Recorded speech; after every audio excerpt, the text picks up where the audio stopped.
दबा दो।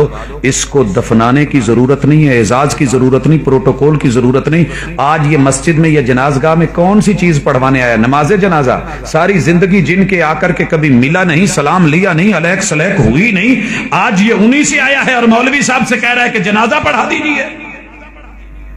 गैरतमंद उलमा को मैंने देखा है। आइए हासिलपुर चलिए, उसके माँ बाद पिछले इलाकों में चलिए, साथ पट्टी पे जो चिश्तियां की तरफ चलती है, साथ वाले गांव में चलिए।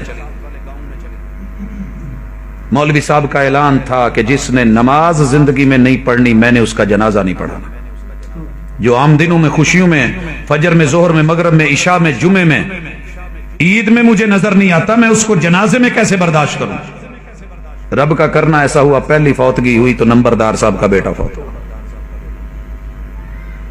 मौलवी साहब का यही फैसला था। ये फैसला मोड़ खुंडा में भी एक मौलवी साहब ने लिया जी, फिरोज वटुआ वाला भी, और भी कई जगह हैं कि जनाजा नहीं पढ़ाना। नंबरदार ने अपनी सख्ती वाली जुबान बोली, और एक जनाजा मैंने जिंदगी में ऐसा पढ़ाया है, देखा है कि जिसको पूरी जमाते बरेलविया का एक भी आलम जनाजा पढ़ाने को तैयार नहीं था। हम डट जाते हैं जब जाती जरूरतें होती हैं। जनाजा नहीं पढ़ाना। नंबरदार को बड़ी चोट लगी कि तनख्वाह मैं दूं, पैसे मैं दूं, दाने मैं दूं, मूंजी मैं दूं, गंदम मैं दूं, आटा मैं दूं, सब कुछ मैं दूं, और मेरा ही बच्चा, उसी का जनाजा नहीं होगा। साथ वाले गांव के मौलवी को बुलाएगा। उसने कहा जी नहीं, हमारा एका है।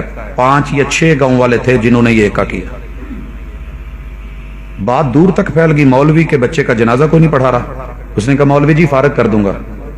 कहा जनाब आपकी मेहरबानी, आप कर दे, मुझे इस रिज़्क़ की जरूरत नहीं है कि जो इस तरीके से लिया जाए। उसने मौलवी साहब को फिर अलग से बुलाया और कहने लगा मौलवी साहब मसला क्या है? कहा वही जो आज तक सुनाता रहा और आपके कान पे जूं नहीं रेंगी कि जो रब का नहीं वो सबका नहीं, जो आम दिनों में नमाजी नहीं, हम उसके ऊपर ठेका तो नहीं उठाया कि हम भी पढ़ें। कहा अल्लाह के लिए किसी ना किसी तरीके से इसका पढ़ा दो, मैं आगे बंदोबस्त करता हूं। कहने लगे जी मैं तो नहीं पढ़ाना, बाहरों को लाओ। किराए के एक मौलाना साहब लाए गए, उन्होंने जनाजा पढ़ाया, दफना दिया गया।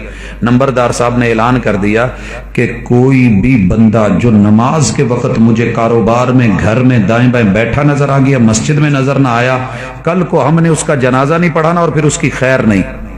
पूरी पट्टी नमाजी बनी। हजरात ओडा वाला, अगर आज भी आप उसकी मिसाल जानते और समझते हैं तो ऐसे नहीं है कि कोई टीवी नहीं है, आज तक वहां शराब नहीं है, वहां पे सिगरेट नहीं है, दुकानों पे बिकती नहीं है। हजरात जब हमारे बड़े, जब हमारे वडेरे, जब हमारे असलाफ, जब सारे मसलक, जब सारे खानदान, जब उनके मियां, जब उनके बुजुर्ग, जब वालिदैन इस बात की फिक्र करते थे तो हर बच्चा, हर नौजवान, हर मर्द, हर औरत नमाजी था।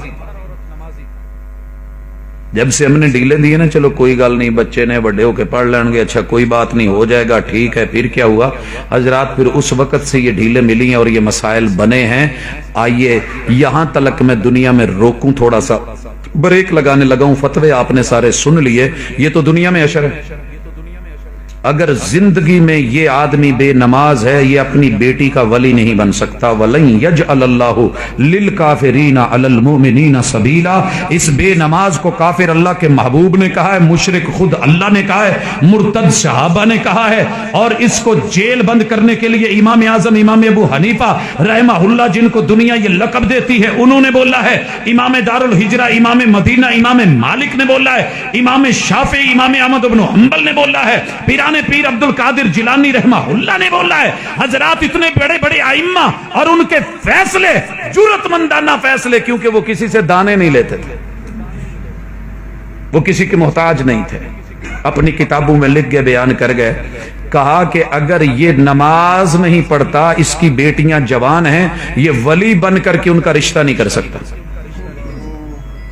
ये अपनी बीवी का शौहर नहीं रह सकता, ये उससे औलाद नहीं ले सकता, औलाद हरामी होगी।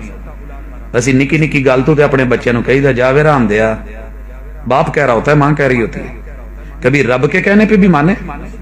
अच्छा छोटी सी बात होती है ना, मौलवी साहब फतवा दे देते हैं कि निकाह टूट गया। जिस पे निकाह टूट रहे हैं वो ये है जो नमाज नहीं पढ़ता। जब दीन बदल जाए तो निकाह नहीं रहते।